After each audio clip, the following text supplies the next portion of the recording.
Assalamualaikum warahmatullahi wabarakatuh. Perkenalkan, nama saya Muhammad Hidayatullah. Saya berasal dari kelas A dengan NIM 061911333028. Di sini saya akan memberikan gambaran mengenai anamnesa yang dilakukan pada kucing yang mengalami dyspnea atau sesak nafas, yang akan saya perlihatkan melalui ilustrasi video. Untuk lebih jelasnya, mari kita lihat bersama-sama.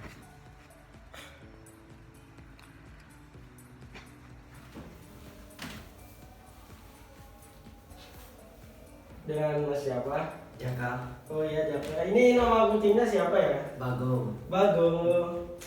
Ini apa? Ada keluhan apa kalau dibawa ke sini? Ini Mas, gini nih, kadang-kadang nafasnya tersendat-sendat. Oh gitu. Diam gitu. Nah, itu biasanya main di mana atau apa? Kesehariannya, aktivitasnya kucingnya? Main di sekitar perumahan, main sama kucing kampung, sama kucing-kucingnya tetangga gitu. Oh gitu. Itu kira-kira umur berapa bulan ya?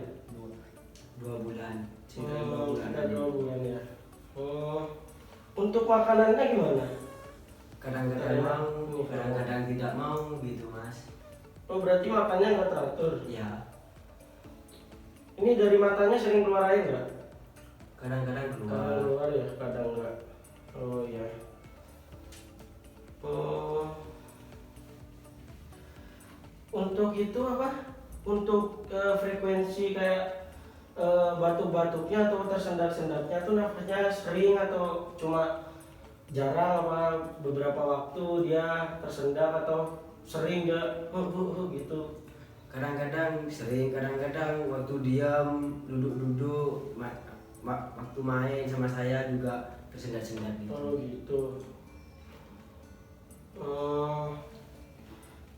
Ya aslinya Masnya nggak perlu panik dulu, karena ini sesak nafas nih bukan suatu penyakit, tapi sesak nafas nih bisa jadi pertanda suatu penyakit itu. Untuk lebih jelasnya nanti saya lakukan pemeriksaan lebih lanjut terlebih dahulu.